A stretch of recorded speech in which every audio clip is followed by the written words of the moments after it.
A huge card on Slate today.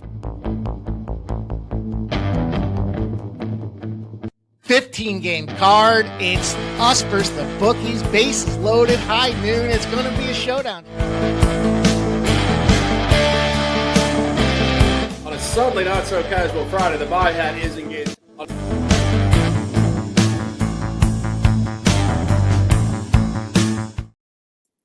What's going on, everybody? Welcome to MLB Bases Loaded on this Tuesday. It is Tuesday, May the 12th, 2026. A big card on deck today. I saw the intro. It said, big card. I thought to myself, well, we have another one. 15 games in the league today.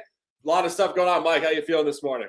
Fired up and ready to attack. You guys know the deal. It is high noon. It is a showdown. It is a big card. And your boys are heating up, man. We went on a run yesterday. It was a 6-3 performance out there. We gave you guys lots of plus money plays as well. What a great spot there. Weathers crushes the strikeout prop. Does not get the year fee, though. We got the +5. First 5 plus 105. The Seattle Mariners like to stomp and romp down in Texas. You gave out that Guardians -1.5 at +135. The Diamondbacks at +117. Man, it's a great day to fire back on these bookies and put them on notice. Absolutely. If you guys are in the chat, say hello. If we're trying to fire up the energy here, it is, of course, lunch hour on the East Coast, early morning Pacific. Get some coffee in your system. Big card, as we said, 15 games. Some games, game 2 of the series, but series openers as well. We're going to talk some business, and let's get right in there on a suddenly not so casual Tuesday in May. First game on the card, 6:10 in Cleveland. Angels Guardians game 2. Mike just laying me up with it. We said it yesterday. Run line cash. Cantillo 7-2. Totally dominant spot. Tonight's matchup is slightly different. You get Slade Ciccone here, season 2 with the Guardians against rookie pitcher Walbert Urania. I was looking at this before. Walbert, not a lot of data. 1 start road in his career. Mike, I know you've been up all night studying this guy, Walbert. What's going on here? Walbert. I don't know what was going on with that naming process there, but I can only suspect what's going on. And I'll tell you what, Slade Ciccone, fire last year. Everybody was jacked up for this guy. He was looking great, and he just hasn't really gotten there, I think, this season. And, it's maybe a little contrarian. I don't know. I think this is a good spot to fade these Cleveland Guardians tonight. There's a couple things that I looked at here. First of all, I like a couple spots in this game. I'm going to go back to the no-run first inning. I know we like these plays, and they're kind of quick hitters. And, Urania, for all things considered, he's 4 for 4 to no runs given up in the first inning. And Ciccone, I talk about this not necessarily being his year, but he's got an 82% strikeout rate in his first inning over his last 3 seasons. So both these guys are showing capability. And this feels a little bit like the call yesterday. Yesterday, I gave out that Dodgers. I said, contrarian to what everyone might think here, this is a no-run first inning, and it was a nice little +105. Guess what? We're sitting back at this thing again, and it's now starting to move, though. We're starting to see some movement, but it is a -110 consensus line for the no-run first inning. And I told you guys, I like to fade the guy. This is a really fun spot, I think, for this game. I'm looking at the Guardians. They're in an 0-for situation. If they scored more than 4 runs the previous game, they're just struggling putting it back together.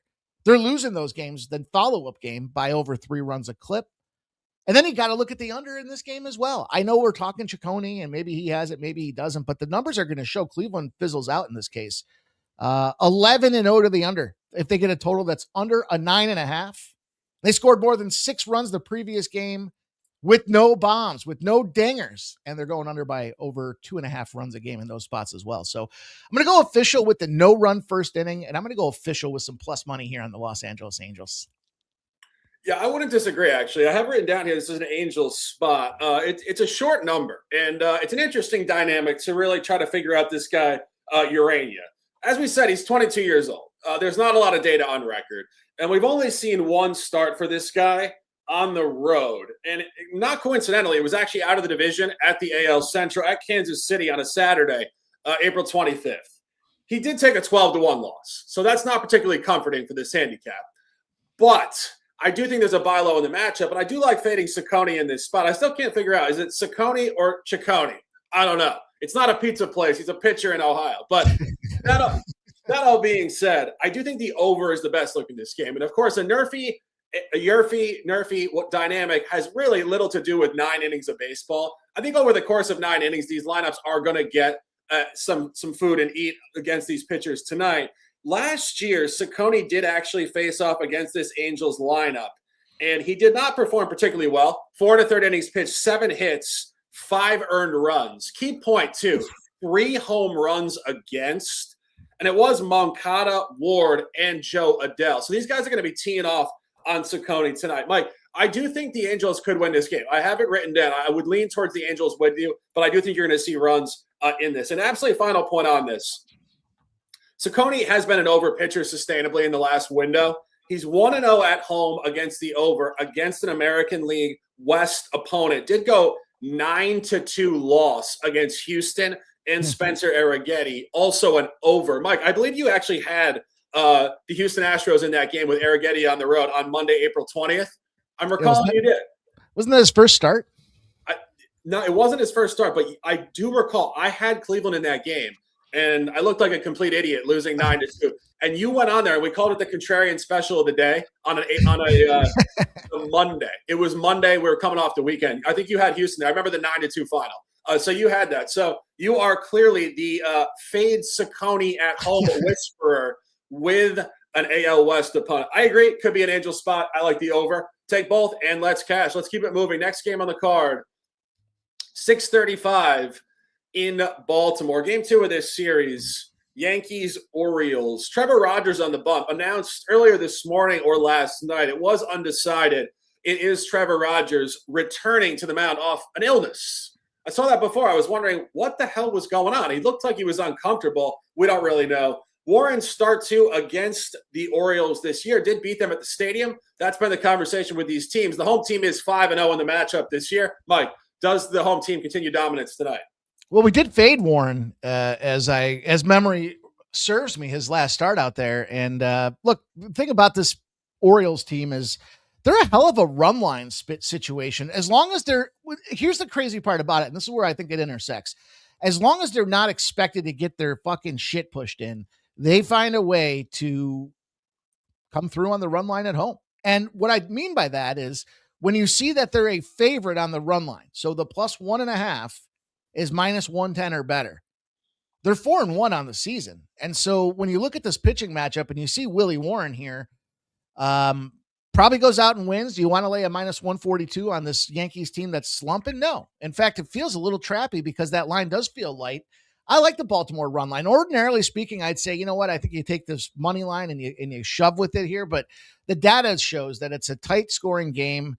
And at a -113 run line for the Baltimore Orioles, I don't like laying the runs and the odds, but I'll take the run line and hope the Orioles can keep it close. Yeah, I wouldn't disagree. I was going through this matchup, and of course, the Yankees have lost 4 games in a row. The only other time this year they did lose 4 in a row, they did lose the 5th game. And it was a road game in the division at Tampa, a Sunday with Cam Schlittler on the bump. So I think this team can go to 5, maybe not 6. If they lose tonight, I do see them probably winning tomorrow. Sure. And I think that there is probably a pitcher edge here to Trevor Rogers. Of course, we don't entirely know what is going on with this guy in terms of injury or illness, but in this particular window with Will Warren as a starting pitcher for the Yankees, he is actually 2-0 at home against the Orioles and 0-2 on the road. So noticeable polarization here for Warren.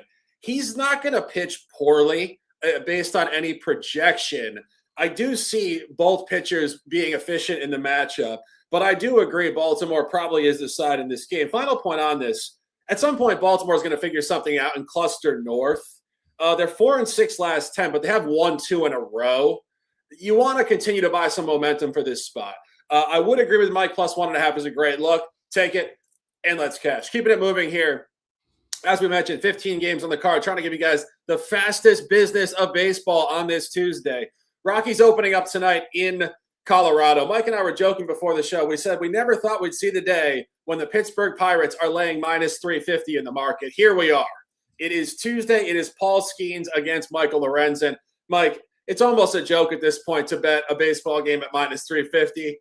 Is there anything here? Shout out to my girl Kelly V, because she knows I would be in the fade Paul Skeens position here, but the Rockies make it problematic. I think that the challenge here, I certainly wouldn't be surprised to watch the Pirates lose as the minus 350 favorite, and everyone sees Paul Skeens in the big number, so they're going to go minus 1.5. To get that thing to turn out and pay, you got to go 2.5 or even 3.5 out there. And I don't know if the Pirates have enough bat behind there to do it. It seems like you and I were talking backstage. I wonder if there's a little resentment for Paul Skeens across this Pittsburgh locker room. You might not hear it publicly because he's the face of the organization right now, but young dude comes out of college, movie star, smoking hot girlfriend. The talk of the Major League Baseball last season, maybe there's a little bit of this factor that says, fuck this guy. And everyone just kind of sits there with a bad attitude when he shows up in the locker room. I don't know.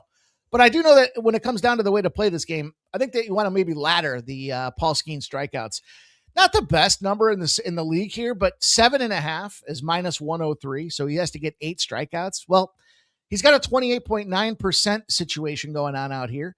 9.9 strikeouts per 9. So big number, but Colorado's a top 5 strikeout team against righties.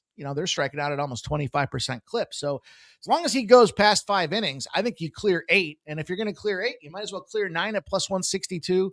10 gets to plus 292. I don't know if he's going to go out there and go 11, 12 or more than that, but I like him going 8, 9, 10, especially 10 being a plus 92. I would put a full unit on the 8 plus at minus 103. I'd do a half a unit on 9 plus, and then maybe a quarter unit on the 10 plus out there and see, a little bit of an investment. But if you're going to play the Pirates, you're playing Paul Skeens to go knock the shit out of these boys. And I think that's the best way to get paid. Yeah, I wouldn't disagree. Truthfully, we see the Pittsburgh faction of the chat in the house. Kelly, what's going on? You don't like to hear Mike talking about fading Skeens, but more or less, sometimes it's a joke. He's the best pitcher in baseball, perhaps. I mean, there's obviously a few other guys in the conversation, but when you're laying 350, you're just not making money long term. So, Mike, with some good angles in this game. Our guy says Livy Dunn money line. Where is she? She's out west filming Baywatch or something, right, Mike? Isn't she on that? That's going to be high. They got some smoke shows in that cast too. I don't know if you guys checked it out or not, but yeah, I seen somebody talking about the under 4.5 and under 3.5. The only problem is you got the Lorenzen ticket on the other side of things here. This number suggests that the Pirates win this game by 3 or more. And if that's the case, they're probably smashing Lorenzen early and often. So much like Livy Dunn's probably getting smashed on that movie set. Paul Skeens doesn't want to hear that. Maybe trying to ruffle the feathers in his sight. But I just looked it up. Yeah, she's on Baywatch. She's playing the Pam Anderson part. So we go from Pam Anderson and a little Tommy Lee Motley crew in the 90s to LSU Paul Skeens and Livy Dunn. This is that cultural knowledge we love on Bases Loaded. If you guys aren't having fun yet in the chat, what are you doing? Get in the chat and talk to us, and let's keep it moving. Next game on the card.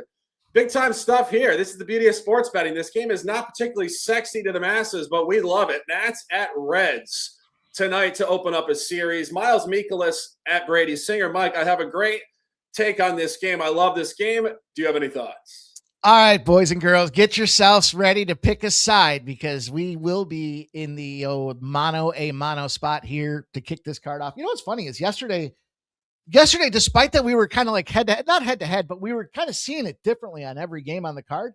We still found a way to cash on almost every spot we gave out. So very selective in some of these spots. But look, here's the deal. Brady Singer at home, Miles Mikolas. That's it. And if you want some more detail behind it, Brady Singer at home's won 8 straight games in 58 sample, 37-21 for a 64% win rate. So I like the price tag for the Reds.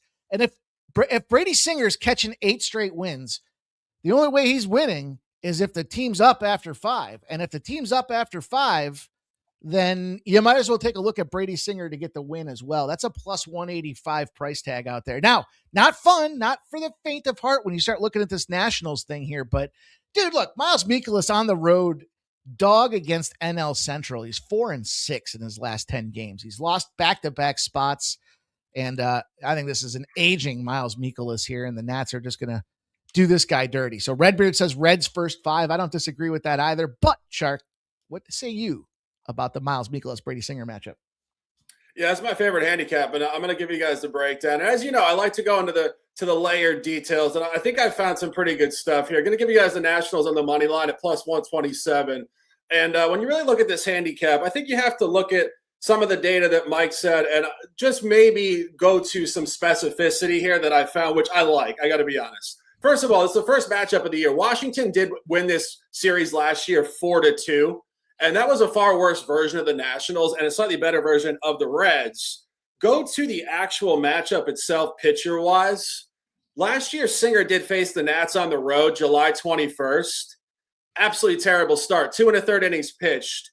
7 earned runs. Got pulled on only 57 pitches. One of his worst starts of the year. So the batter versus pitcher matchup stuff here does favor the Nats tonight. Not only that, the line is short here. He was laying 130 on the road, only opened at 138 home against Mikolas. So I saw the shortness and I said, isn't Mikolas terrible? I'll get to that in a second, but Singer is 3-0 at home, as Mike said, but I think opponent specific, 2-0 against the American League.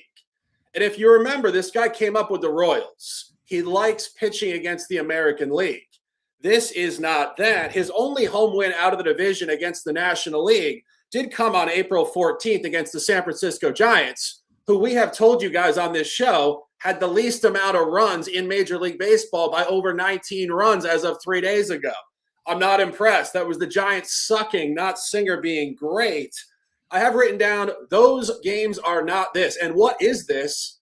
This is the Washington Nationals 13-9 on the road, third best road record in the National League, 7-3 at the NL Central. Actually dominated. The Cubs swept the Brewers and split with the Pirates. As I was saying, Mikolas here, you want to buy. Started 0-3. He's 4-1 since. His first 3 starts, 17 earned runs. But again, against who? The Cubs on the road and the Dodgers, 11 earned runs. That is not this. Go back to last year. Mikolas pitching for St. Louis in this division.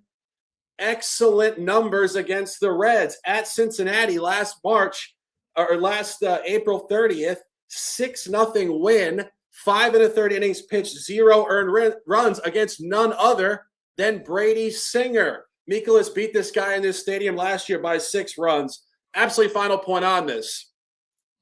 Washington is currently 3 games under 500, 19-22, with a minus 13 run differential.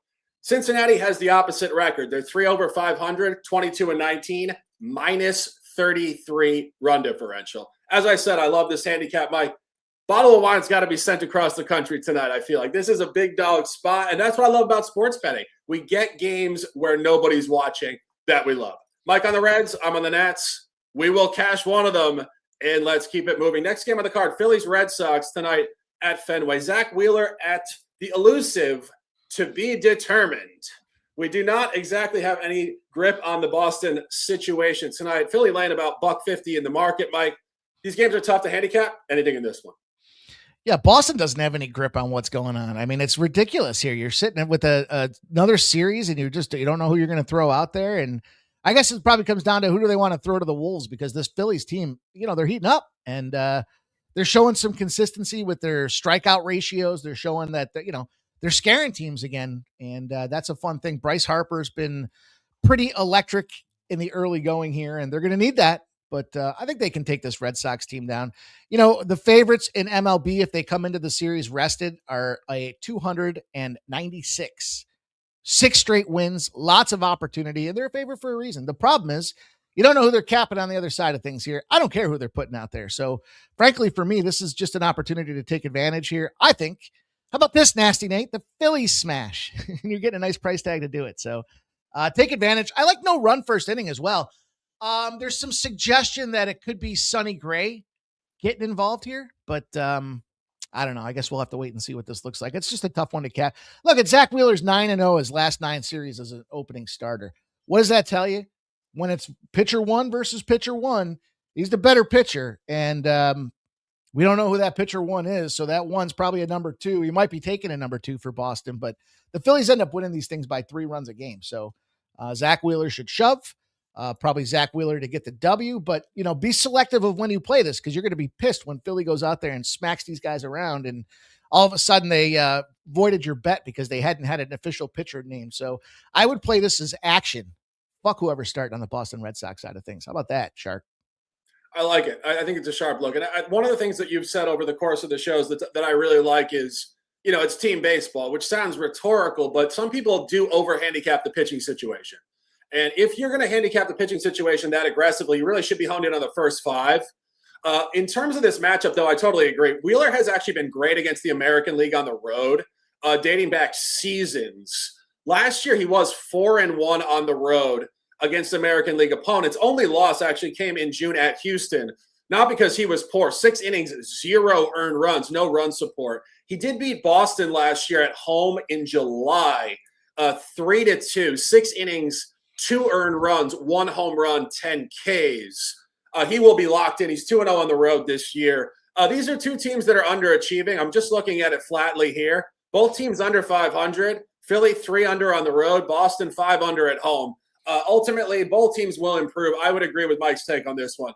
Phillies or nothing. And let's keep it moving. Next game on the card, 7:07, the elusive time north of the border. Only team in Major League Baseball that starts at 7:07. We don't know why, but we do know it's an interesting matchup tonight. Divisional baseball here. Rays have dominated the Jays for the duration of this season so far. The Rays are hot. Mike, you got it right last night. What are you going to get right tonight? You want to get in the way of this Tampa Bay team? I struggle with that thought process, man. It's like, shit, they just keep finding a way. I know it's not going to happen forever, but trying to time that thing is suspect here. And do you want to time it with Patty Corbin?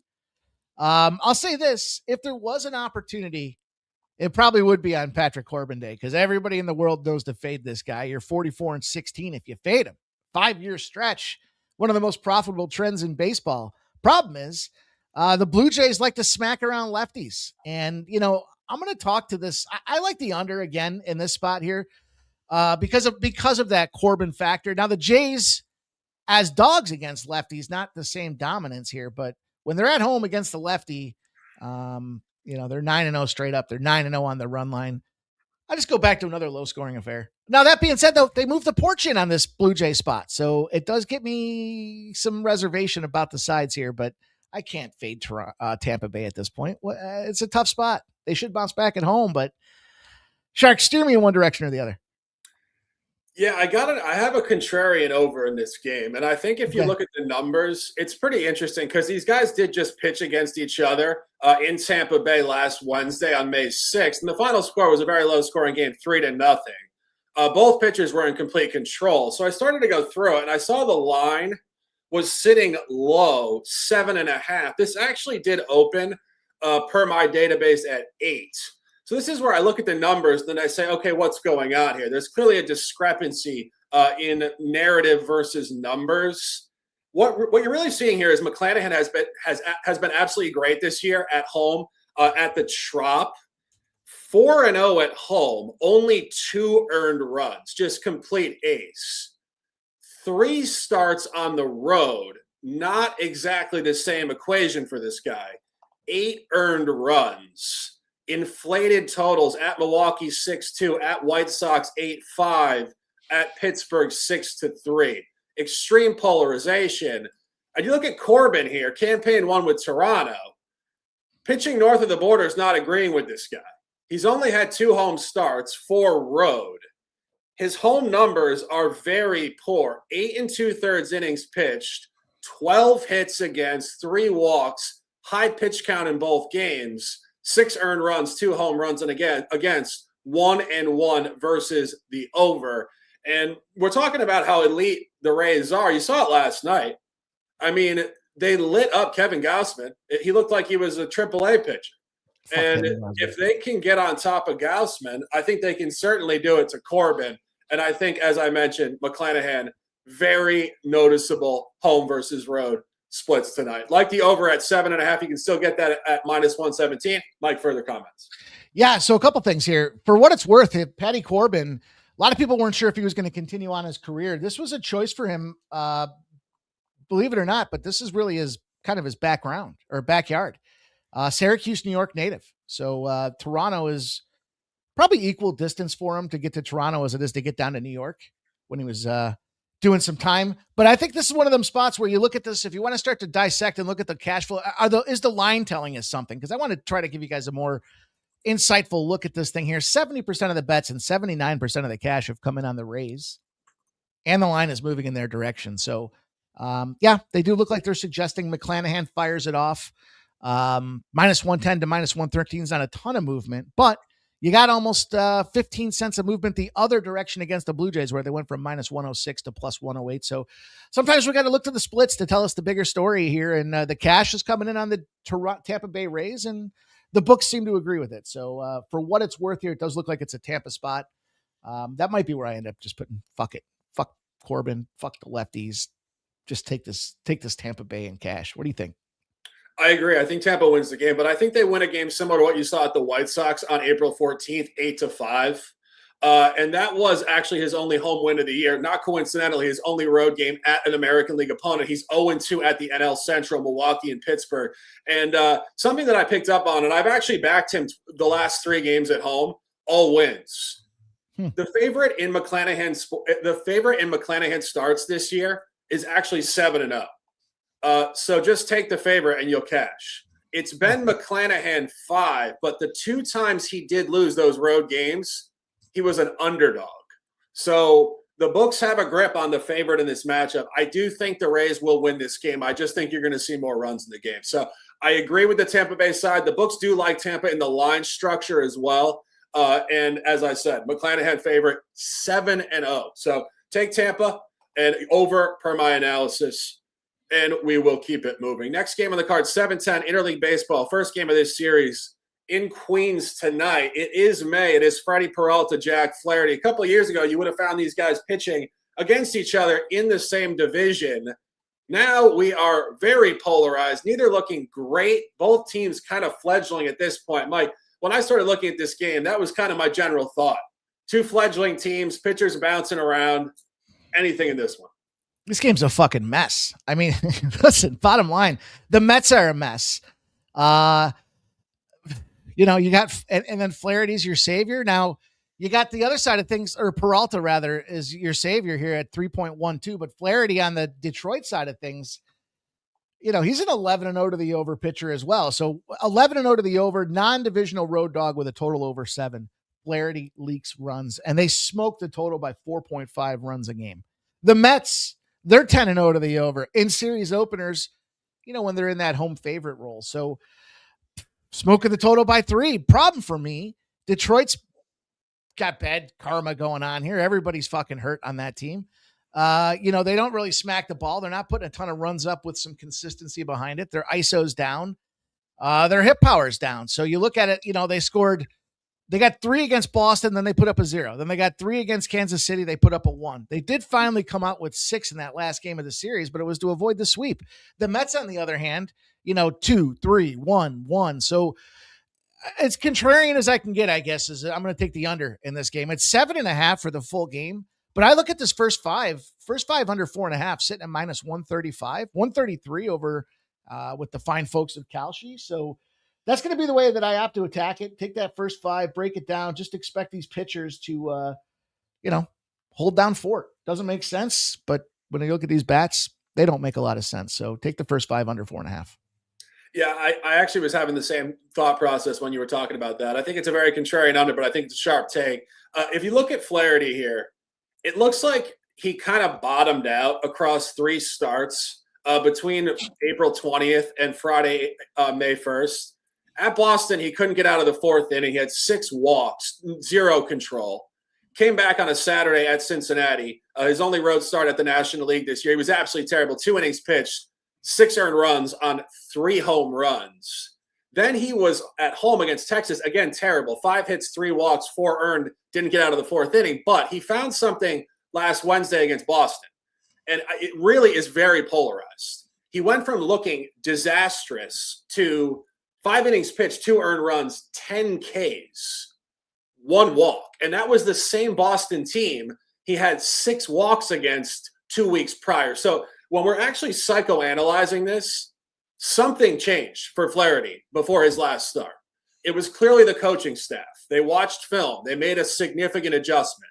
I don't know what it was, but when you see that noticeable of a box score split from terrible to dominant in one start, something happened. And I think he continues it tonight. And I think he continues it at Peralta, who's actually taken 3 consecutive home losses, all by 1 run, to Washington, Colorado, and the A's. But go back to that start against the A's, only home start against the American League this year, 1-0 final, 1 earned run on a solo shot. This is a very sharp under, Mike. I completely align. I'll give it to you guys as well. That'll be one of our best bets for the show. You're going to see a really low-scoring game here tonight. Contrary to public opinion, our guy says he'll be at the game tonight. I guarantee you, if you go to the local bars in Queens, people are going to be talking about runs. They're going to say, we're going to hammer Flaherty, this, and that. You heard it here first. 2-1 in the game. Let's cash. Exact score. I like it.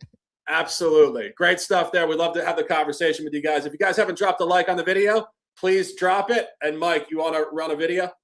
I sure as heck do. You guys appreciate everybody's support. Make sure you take a second to smash the thumbs up button. It doesn't cost you a cent, and it helps us out an absolute ton. It lets people know that you like the content that's here. It takes folks just like you and I and says, hey, there's some baseball gambling out there, and it's going to let other people know there's baseball gambling out there. More eyeballs means more analysis, which means more winning tickets, you guys. So do your part. Smash that thumbs up if you haven't done so already.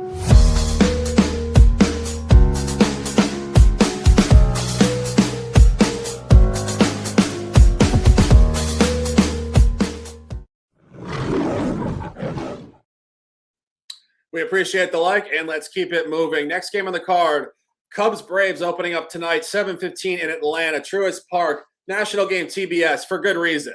27-14 Cubs, 28-13 Braves.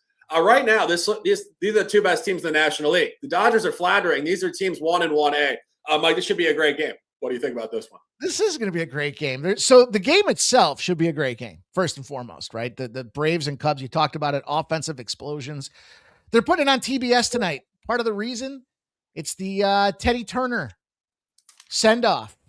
There's listen, if you believe in that higher mighty power looking down on the squad, then you probably want to take an Atlanta situation here. But I'm not saying I don't believe in that. I'm just saying I don't want to believe in the Atlanta Braves here with Holmes. You know, the thing about this spot for Colin Rea, as goofy and awkward as it might look like for this guy sometimes, he's got himself a record. You know, he's doing pretty well. And then you look at his recent performance here, and if you make him anything less than a -140 favorite, in other words, they're not supposed to go out there and thunder stomp their opponent. He's a winner. You know, he's won 54 out of 85 times. That's a 63.5% win rate. So not too shabby. And then you look at this price tag and you say, well, it kind of seems a little shallow for this Atlanta Braves side of things here, given circumstances. But you know, the play that I want to get involved with, I'm going to take the Cubs, but I'm going to take the total in this game, and I'm going to go to the under. You know, if you fade the Braves after they score 7 or more runs, it's kind of that blown load theory. They're 47-36 in the fade spot. So it does look nice to get there, but ultimately with this, it looks like we've got a wind. Looks like we got not quite double digits, but it does look like it's blowing in. So if you're going to take a blowing in win factor, that helps the pitchers. And if you've got Colin Rea in that -140 or better price tag, and in a winning role, he's going to get some support. And the Braves unders against the National League are 68-30 in a 102 game sample size the last 2 seasons. So contrarian play. I like the under. If you can get the 9, I think that's a good spot. Let me look and see. There's a lot of 8.5s. They're not really 8.5s though. They're -105s here. You can take the 9. You can catch a 9 around -112. I'm going to take the Cubs under 9, -112. Yeah, interesting psychology here. As you mentioned, this is kind of a 2-pronged celebration of life here with Ted Turner and Bobby Cox both passing in the past couple weeks. In my opinion, that speaks to passion and focus for the Braves. I don't think that is a negative thing in terms of the team's competitive environment tonight. I think the Braves win the game. And I think ultimately Colin Rea here is a sell on the road, particularly against upside opponents. His last road start at the Dodgers, he lost 12-4, 6 earned runs, 6 hits, 4 walks, and only 3 1/3. And something I was looking at as I was capping this game before, you talk about guys that are, I like to say, getting away with it, getting away with murder, whatever you want to call it. guys that are flirting with disaster and getting out of jams where their peripherals are inflated, but their flat record looks better. He's coming off of 2 home starts with only 3 earned runs against in his last 10 2/3, 6-5 win against Arizona, 7-6 win against Cincinnati in the division in extra innings. In those games, he labored like crazy, averaging 100 pitches per start, 8 hits against in 1, 6 hits, 3 walks in the last one. I think he's gotten away with it at Wrigley, and I think he's due to get hit here. Holmes will not be great, in my opinion, but I do think the morale, the focus for Atlanta is ripe and ready tonight, and I think Ray will get hit. Final point on this. The Cubs are a home team. They're 27-14, only 9-9 on the road, and the Braves are 12-6. And just speaking on that coming home from a Western trip environment, very noticeable pattern here, which I actually love. They just beat the Dodgers on the road, 2 consecutive games. Final score identical in both, 7-2. The last time they played games in Los Angeles, road games, it was at the Angels. Game 2 of that series, guess what the score was? 7-2 Braves. Final game of the series, score 8-2 Braves. Uncanny pattern. They came home, first game of a homestand, and beat down Cleveland 11-5. There was no letdown traveling off wins. There was no letdown traveling coast to coast. This team is pissed off, ready to go. Atlanta will win this game. Take Atlanta, and let's cash. Mike, any further comments on the chat or any of these props or anything? Just kind of looking at this one. Road dogs against Grant Holmes and the Braves are 11-5 as well. So maybe you get the full game. Maybe I isolate this to the first 5 spot, but I still like this. I still like this under here. I think we're in good shape. I think we got ourselves. This could be a fun game. This will be one that's on the TV for sure. Amongst other things, we've got playoff basketball, playoff hockey, but we'll see some Cubs and Braves. Should see some fun is what I would describe that. Fun. Sure. We're having fun. It's a great time here on a Tuesday. What else would we like to be doing than this? Not much. Just one final point on this. Colin Ray actually did beat Atlanta last year in September against Spencer Strider at Wrigley Field, 7-6 final. Chicago was favored in the game, -130 against Strider. Just take your little evaluation there. Now Atlanta's a home favorite. Strider's projected bigger long-term than Holmes. It's very heavy line movement towards Atlanta here. I think Atlanta wins the game, and let's keep it moving. Next game on the card, divisional baseball in the center of the country here. Royals at White Sox. White Sox first divisional home game of the year. We've been the White Sox whisperers. We've loved the White Sox. They've played a cluster of out-of-division games. And interestingly enough, their only divisional games all year were road games played at Kansas City. These teams did split 4 earlier this year in April at Kauffman Stadium. Stephen Kolek on the bump at Eric Fetty. Mike, it's divisional baseball. Anything in this one? I think the White Sox got to be like the most profitable team in baseball. They've found a way to kind of snatch some W's out there. But, last series I talked about how my distrust of Kansas City is kind of going away and the fact that their offense is starting to find some groove again. So I think right now you're catching the shift, the paradigm shift, if you will, that's going to take place here where the Sox are going to start to go back to who they are and Kansas City is going to start to achieve its potential. Their expected runs against the actual performance are upside down right now, meaning, we talk about the Reds and how anytime they touch the ball, they're just magic. It's the exact opposite for Kansas City, but it is trending. And if you fade the White Sox with a day's rest, you're 63-29 on top of that. So typically that indicates a shift in series. Typically with that series, you're now getting the number 1 pitcher. And I don't know that Kolek's going to qualify as the number 1 here, but he did go 6 innings in his last start. So I like Kansas City. I think you're getting away with a really nice tag here. I know we're White Sox whisperers here, but this is another one of them too. I think the 9.5 number seems a little bloated. But frankly, I just think this is a great Kansas City spot. Yeah, well, I am the White Sox whisperer, maybe a little stronger at this point. Mike trying to fade the team, but I'm staying the course. I like the White Sox here. And I think you're just seeing a great dynamic here. As I said, first divisional home game for the White Sox this year, but a very good calendar spot.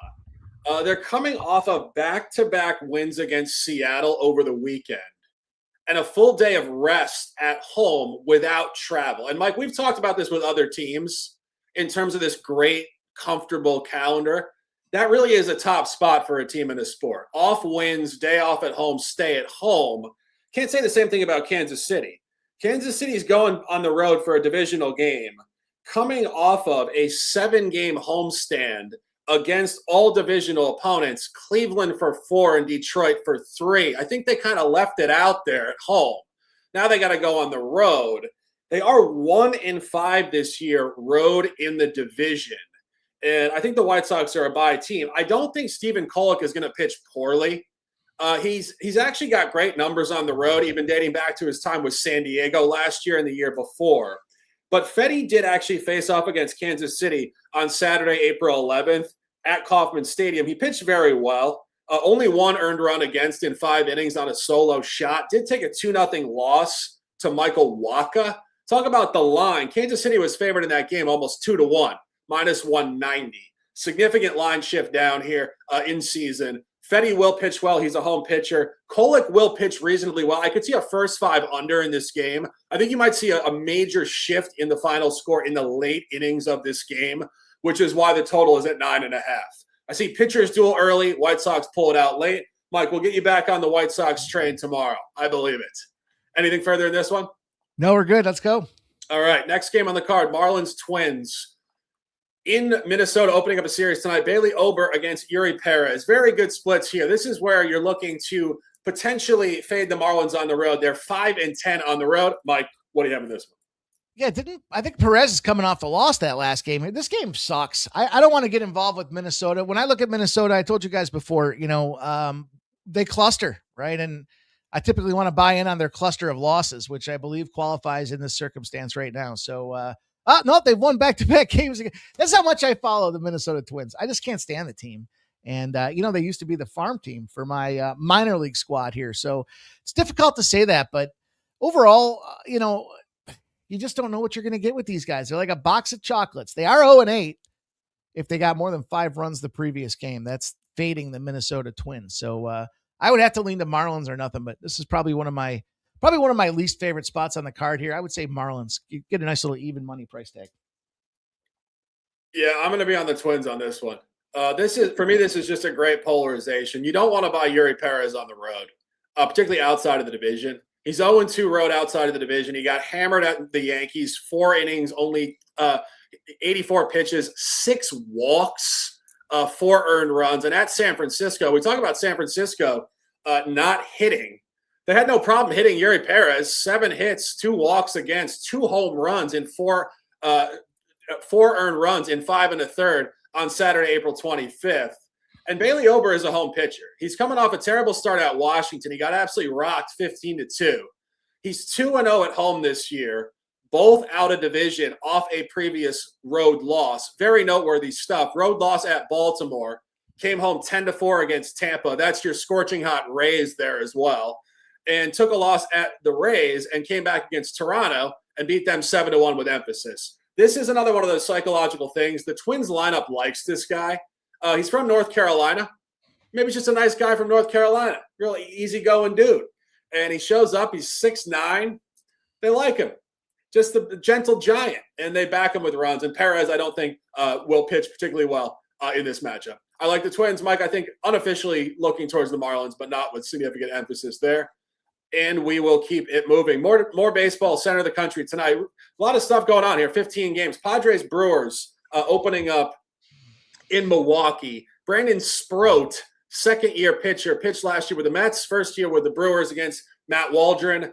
Both pitchers very inflated so far. Mike, what are we doing with this one? Boy, I want to be involved in the Padres business. Again, it's one of those teams where the expectation of runs, but what they're putting on paper don't match up, right? So it's kind of like that opportunity where you should see them, positively regress, positive regression, I guess. They strike right-handed pitchers. They're 142 and 106. Then you look at Sprout. I mean, I like his numbers though. He's giving you 5 to 6 good innings. He's giving you a strikeout per 9 or per inning out there. Waldron, on the other hand, kind of a slower start coming in late to the season here. But, I think ultimately the right play is taking the under in this game.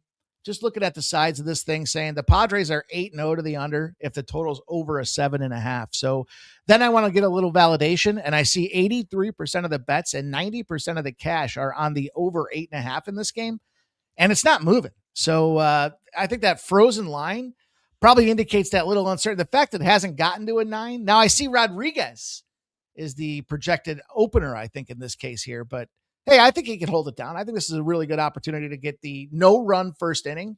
That's sitting there around a minus 104. And I like the full game under 8.5. You can catch that at plus 104. Yeah, I wouldn't disagree. I think it's another sharp contrarian under. When you see these pitchers flat numbers and you see the total, your eyes should light up. Waldron with a 7.71 ERA, Sproat approaching 6. Total's only 8.5. And if you look at Waldron on the road outside of the division, he is actually 2-0 to the under. He went under at Jose Soriano. The team did lose 8-0, but the game went under by a half run on an 8.5. And last year at Philadelphia, his only start last year at Zach Wheeler, he didn't pitch very well, but the final score went under 4-0. I like the Brewers in this game, however. I'm going to give you guys the Brewers officially. Our guy Jermaine says Brewers easy money. I agree. Waldron's coming off a good road start at San Francisco. Again, going back to the conversation, the San Francisco Giants have had the worst lineup in baseball. So he can ace the Giants. That is not necessarily his own quality. That's on the Giants. Staying on the road off that start, I think it's a sell. And I do really like buying low on Milwaukee in general. Milwaukee's 22-16 with a plus 54 run differential. That is incredibly impressive. They're on a dub 4. They just beat the Yankees in 3 straight games. They're hot. I think they stay hot. And I don't like buying San Diego in this particular spot. Coming off a home win in extra innings on Sunday, big high, big celebration on the field. Road game 1. San Diego is 0-3 this year. First game of a road trip off a previous home game. It's not where you want to buy Waldron. I do see the game being low scoring, but I think it's clustered runs by the Brewers, not many runs for the Padres. Great spot. Take the under and the Brewers. Let's cash both and let's keep it moving. Next game on the card, Diamondbacks Rangers. Game 2 of this series. We saw it last night. Michael Soroka did what we thought he would. 1-0 win. Nathan Eovaldi didn't pitch. Unfortunate for that handicap. But tonight we get another pitcher's high-level pitching situation here. Mackenzie Gore campaign 1 with the Rangers. Zach Gallen, been around for a while with the Diamondbacks. Like, what's going on here? Yeah, this is a spot. Texas wants this win. And, you can sit there and say, Shark and I laugh sometimes about not every team's built to try to go out there and win offensive games or win games in general. Some of them are just happy to get the cash and develop assets and make money. And that should be the name of the game. That's what we're here for. But this Texas Rangers, they want this win because you look at what happened yesterday with Eovaldi. They get the back stiffness, the back tightness, and they pull him out of the lineup. Well, they don't go and take their guy for tonight and stick him in last night. They keep the consistency going in the offense and the pitching staff. And so I think ultimately in a 1-0 game, I like these teams to bounce back off of getting shut out. I think Zach Gallen's the guy that can go puke some runs up here, but how can you not continue to fire on the under? Globe Life under. Take the Texas Rangers. Expect Gore to go out there and have himself a great game. I think that the peripherals are out there. The writing's on the wall, so to speak, and it's going to be a Texas Rangers thump 'em, and it's going to be an under. You can catch an under 8 right now. It's coming on its way down as well. The secret seems to be out. They open at 8.5. We're seeing 8s. We're starting to see a couple 7.5s out there. So grab the 8 while you can. It's sitting right now at around a minus 115 with some 7.5s now at plus 113. So you want to get really aggressive. That under 7.5 might even be a nice little play. I'll take Texas and I'll take the under 8. Yeah, I like Texas as well. I think Texas wins this game. And I think this series really just speaks to zigzag. I think it's a tightly graded series. You saw Arizona get game 1, very tight, 1-0. I think this is where it just pulls the other direction statistically. And I think there's more to it than that as well. I think you want to sell Zach Gallen on the road. His numbers are absolutely terrible. He's kind of actually gotten away with it so far with a couple road wins. Actually, only 1. But he's looked reasonable with some low-scoring road games outside of the division. 4-3 loss at the Mets, 4-3 win at Philadelphia. But his road stats are terrible. 17 2/3 innings pitched, 25 hits against, 10 walks. That's north of 2 walks and hits per innings pitched. Great metric there, whip. 14 earned runs, almost 1 run per inning. And this is where you want to buy low on Mackenzie Gore. He's coming off a road loss at the Yankees. He looked like he was in control, totally imploded in the 6th inning. Gore this year is 1-0 at home off a road loss, and he is 1-0 at home coming off of back-to-back road starts, which this is. So when he's on the road for a couple weeks, he doesn't come home flat. He comes home focused. And final point on this, Gallen actually did face Texas twice last year. And the line is telling us a heavy story. He didn't pitch well at Globe Life Field. He did catch a win 6-4 on August 13th against Merrill Kelly. Interesting psychology there, though. That was after Kelly had been traded from the Diamondbacks to the Rangers, and Kelly was facing his old team, and he didn't pitch well, which is not what we expect from Gore tonight.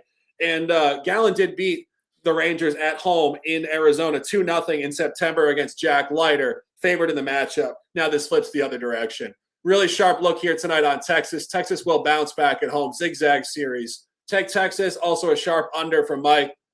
And let's cash. Keeping it moving here. A couple more games on the card. Mariners, Astros, 8-10 in Texas. Mariners got the dub last night by margin. Mike, you had it last night. I have a hat on. Give us some comments, and we'll jump into it.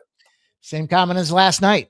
Seattle likes to kick the shit out of Texas teams in Texas. We saw it last night. Now, the comment you made last week was Brian Wu was not going to have the put him out to pasture type of game, and he didn't. He had his statistical outlier. He went out there and shoved with 9 strikeouts? That is not necessarily the Brian Wu that we should expect out there. 4 of his last 5 starts have been under the number that's being posted. So the Brian Wu strikeout prop, I think, is in play today with the under 5.5 strikeouts. He's averaging 7.3 per 9. So south of that one that we're looking for, the whole number of 1. Houston, they're not a big strikeout team, 21.3% against righties. But I think ultimately at the end of the day, there's not much more to complicate this thing other than to say Seattle kicks the shit out of Texas teams in Texas. Absolutely. And I did it yesterday. I'll do it again. We'll take the hat off and we're putting it back on. The buy hat is engaged. Take the Mariners. Going to give you guys the run line as well, or as the play. It's very similar to what I did yesterday with Cleveland. Looking at the price here now, you're looking at probably a plus odds look here. Yeah, -1.5, plus 104. And outside of what Mike said about Brian Wu, this handicap is very centered on this pitcher for Houston tonight, Tatsuya Imai. We were on here yesterday telling you guys to fade Roki Sasaki with the Dodgers, and I said it was a project gone awry, undersized Japanese pitcher. This guy is pretty much the same conversation. He's in his first season in Major League Baseball. He's 28 years old. His numbers are unimpressive from the physical standpoint. 5'11", only 176. He's coming off the IL for apparent arm problems. This is not arm problems. I'll tell you guys that. This is psychological problems. There's been a lot of conversation about this guy saying he is not very accustomed to the American lifestyle. He feels very uncomfortable in the United States. I honestly think he might be out the door quicker than people think in his career here. His only home start of the season, he did catch a win in the division, 9-7 against the Angels. Not because he pitched well, however. 2 2/3 innings pitched, 74 pitches, 4 walks, 3 hits, 4 earned runs. The lineup just teed off on Jack Kokonowitz with the Angels, and the books actually had that game right. Houston was crazily favored, -181 in his first career start. So regardless of how poor he pitched, the books were telling us that the Houston team would take care of business. That is not the equation tonight. Brian Wu will pitch well. He's actually pitched very well so far this year inside of the division. Did take a loss to Mackenzie Gore on the road, not coincidentally for our handicap in the Rangers game before, but this is where Wu will turn up. He will dominate the matchup, and Imai will struggle. Take it on the run line, plus 104. The buy hat is engaged. Let's cash. Keeping it moving here. 2 more games on the card. Cardinals Athletics opening up tonight. Interleague Baseball in Sacramento. Andre Palante, Jeffrey Springs. Cardinals coming off a series in San Diego. A's back at home where they are 500. Mike, this is your classic conversation with the Cardinals. It's Palante. He's inconsistent. He's from California. Will he go on the road and shove? I have no idea. What do you think about this one? Well, we know Sacramento, they're going to see some runs. The number's telling you guys it's 10.5. We're seeing some 10s, 54% of the bets, 58% of the cash are on the over. It's coming down slightly, so that's kind of note. You do have some big buy, though, coming in on the St. Louis Cardinal side of things, and that's where I'm going to keep my bread buttered here. The Athletics are, in fairness, 11-0 when they're opening a series as a favorite against the National League. So for what that's worth, they're covered out there they're winning by 4 runs a game. I mean, shit. Take the Athletics on the run line, but I don't think that's the right move here. I really I told you guys this last week, St. Louis Cardinals as a dog, find a way to continue to bark, and Palante or not, can the Athletics put enough out there to cover it? You know, they did go 3-1 their last 4. They've had back-to-back road series. I love fading teams in those positions. After 6 straight starts on the road, you're going back and changing a venue again. That's a really nice spot to play on. So back-to-back losses against the Padres. They shut them out. They won the first 2 games of the series. I think they're ready to get back to square. And, I think this is one of them spots where it's a tight game, probably see some runs on the board, but got to take the Cardinals at this plus money price tag. Yeah, I agree. Not going to be too long-winded on it, but you're getting a good buy low on Palante, too. Coming off a bad divisional start against the Brewers. Took a margin loss, 5 earned runs. Only other time this year he had north of 5 earned runs against. It was a home game against Boston. 6 earned, 9 hits, 5 innings on a Sunday. Really great stuff for this handicap. After that start, he went on the road to an American League opponent in this division at Houston and pitched great. 7-5 Cardinals win, 5 innings, 3 hits, 3 walks. Only 1 earned run on a solo shot. It's a great pattern. This is where he bounces back off a bad home start. Jeffrey Springs will struggle outside of the division at this park. Mike, I completely align. I like the Cardinals. Let's cash and let's keep it moving. One last game on the card tonight, 10-10 Dodger Stadium. Adrian Hauser and the Giants at Yoshinobu Yamamoto. Dodgers on a losing streak. I told you guys yesterday, you don't have to buy the Dodgers every time they lose the next day. They can lose games in a row. It happened last night with emphasis, 9-3 Giants. Mike, Yamamoto is really the ace or 1A pitcher for this team. It's 3:14. That's not 3:14 a.m., but that is the price on this game. What's going on here?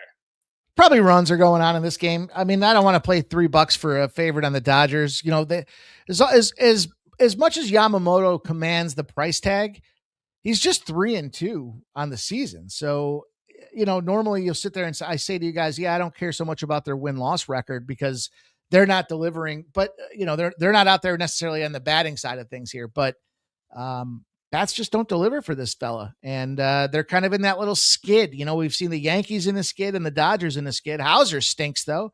This guy's got that 6 ERA. I mean, he's a piece of shit. So it's a tough situation to want to even play this game other than the over. The San Francisco Giants are 8-0 to the over if they're in a dog roll of big money. And so they get torched.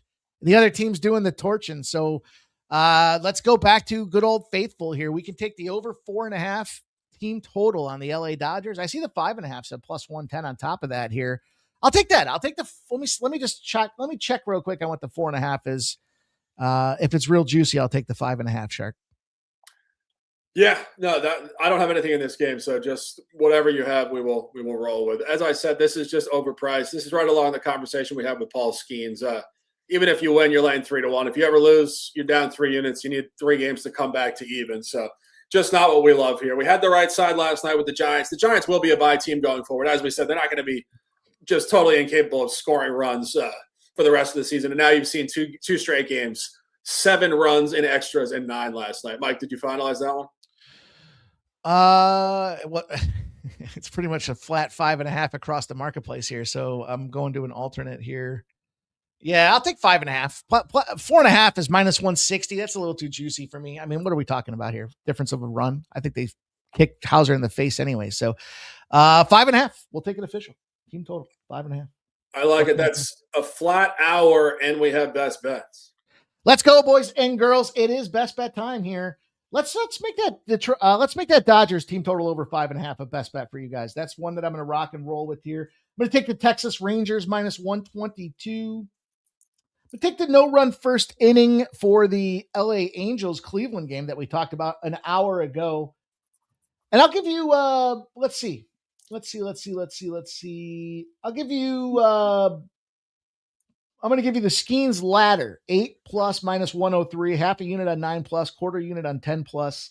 And I'll give you Brian Wu under 5.5 strikeouts, plus 115. Brian Wu under 5.5 strikeouts. I like it. A bunch of props there. Great stuff. That's 5, or I guess that's technically 3. How many? 7, because you have the ladder going there. Yeah, there you go. Beautiful. All right, I'll give you guys a nice little 5-pack or 6-pack here. Let's see what we got. We're taking the over in the Guardians game. That is 8.5. Juice. What's that? Juice. Let me see what I can get for you. 110, I think. I hear the notebook flipping. Oh, yeah. We got all the sorts of stuff here. All right. And we'll take Atlanta money line.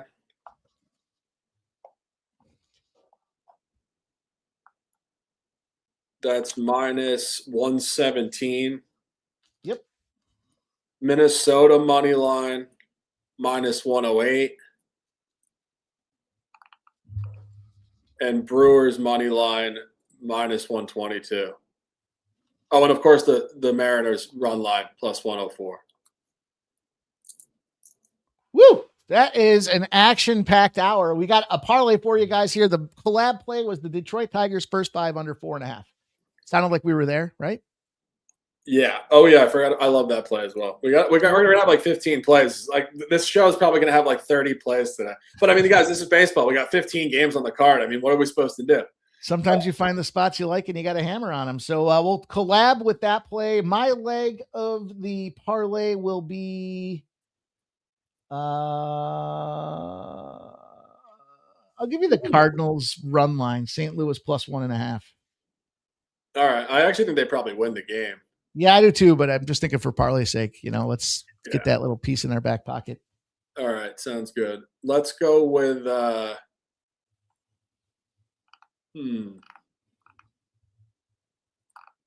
what else do I have here? Well, there's so many. I got so many written down. I got some that were head to head. I think we got like 5 head to headers going on. It's going to be a fun day of baseball. Oh, yeah. Any of the other ones we don't want to double up on. I think we could maybe just drop the Phillies in there. Okay. Sounds good. Yeah. I like it. I think that's a good look. So we got the Phillies, the Cardinals plus 1.5, and the Tigers first 5 under 4.5 for the parlay. I'll get the timestamps out and put the price of the parlay for official tracking purposes. You guys, thanks for checking us out. Make sure you guys stay tuned for more content here at the Sports Money Network. Our guy Razor Sharp, they're going to go live, do some day drinking as they're enjoying getting ready for the opening day at Delaware.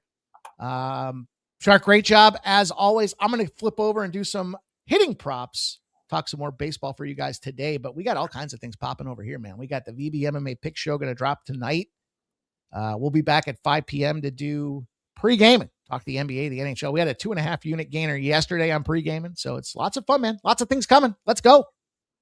Yeah, absolutely. It's an hour and 4 minutes. That's about the longest you'll ever find with us. 15 games, full card, a lot of data, but that is a great thing. Truthfully, when we talk for a while, it means we like the card. So I think we're going to have a nice, profitable card tonight. And as always, guys, manage your bankroll.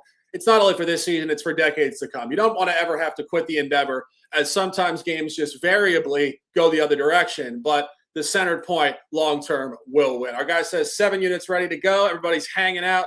Razor and Ixnizzle out there taking some shots on a suddenly not so casual Tuesday afternoon. The beauty of this life. Take care of yourself and do whatever you want and enjoy your life. And let's cash today. That's it for this one. That is MLB Bases Loaded, May the 12th, 2026. For Mike, I am the Shark. Stay fast, stay strong, stay disciplined, and let's dominate. I'm like an addict, do I gotta have it. I ain't even playing, got a really bad habit. If it moves, gotta grab it. Fuse like a magnet, lose, won't have it till I'm doomed in a casket. I ain't playing, got a weird mind. If you work 8 hours, I'ma work 9. If the shit tastes sour, you should taste mine.